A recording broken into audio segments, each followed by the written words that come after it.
कल का मैच जो है वो खेला गया केकेआर और दिल्ली कैपिटल्स के बीच में। केकेआर और दिल्ली कैपिटल्स के बीच में खेले गए मैच का टॉस जो है वो कोलकाता के कप्तान श्रेयस अय्यर ने जीता और पहले उन्होंने बल्लेबाजी करने का फैसला किया। कोलकाता के दोनों ओपनर बल्लेबाज फिलिप साल्ट और सुनील नारायण ने तेज तर्रार शुरुआत की और 4.3 ओवर में जब फिलिप साल्ट आउट हुए तब तक केकेआर का स्कोर 60 रन हो चुका था। उसके बाद बल्लेबाजी करने के लिए एक आईपीएल का पदार्पण कर रहे अपना अंग्रिश रघुवंशी जो है वो आया और उन्होंने 27 गेंदों में 54 रन बनाए, जबकि सुनील नारायण ने मात्र 39 गेंद में 7 चौके और 7 छक्कों की मदद से 85 रन बनाए। इस तरीके से अगर हम बात करते हैं तो केकेआर का जब दूसरा विकेट गिरा तो केकेआर के दूसरा विकेट गिर जाने के बाद केकेआर का स्कोर 12.3 ओवर में 164 रन था जब सुनील नारायण आउट हुए। उसके बाद अगर हम बात करते हैं तो रघुवंशी भी जो 176 के स्कोर पे आउट हो गए, उन्होंने 54 रन का योगदान दिया। लेकिन उसके बाद बल्लेबाजी करने के लिए आए आंद्रे रसेल,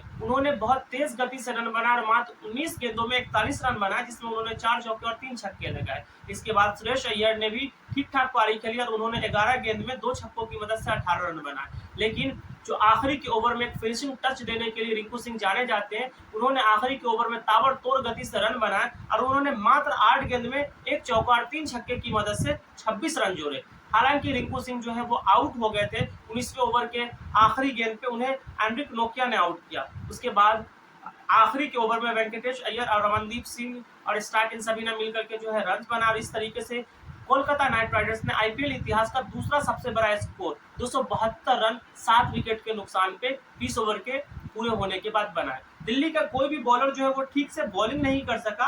अगर हम बात करें तो सुमित कुमार जो है वो एकमात्र ऐसे बॉलर थे जिनका जो इकोनॉमी रेट है वो 9.5 था, मतलब जो सबसे अच्छा इकोनॉमी रेट था वो 9.5 था। इसके अलावा सभी जो गेंदबाज थे उनको पूरी तरीके से उनकी पिटाई हुई और कोई भी जो गेंदबाज है वो बेहतरीन जो है गेंदबाजी नहीं कर सका। हालांकि आखिरी के ओवर में ईशांत शर्मा को 2 विकेट जरूर मिले, लेकिन इस तरीके से केकेआर जो है वो अपना काम कर चुकी थी। 272 रन बनाने के बाद 273 रनों के लक्ष्य का पीछा करने के लिए जब दिल्ली कैपिटल्स की टीम उतरी तो ये जो स्कोर था वो लगभग असंभव था चेस कर पाना। लेकिन अगर हम बात करते तो वार्नर को और पृथ्वी शॉ को जो है वो सस्ते में आउट करने के बाद कोलकाता की टीम जो है उन्होंने दिल्ली की टीम को और ज्यादा बैकफुट पे धकेल दिया। और उसके बाद बात करते हैं तो मिचेल मार्श और अभिषेक पुरल जो है वो 0 रन बनाकर दोनों आउट हो गए। इस तरीके से दिल्ली कैपिटल का स्कोर अगर हम बात करते हैं तो दिल्ली कैपिटल ने अपने 4 विकेट मात्र 33 रन के स्कोर पे खो दिए थे। आज मिचेल स्टार्क भी अपने पूरे रंग में नजर आए और उन्होंने 2 विकेट लिए।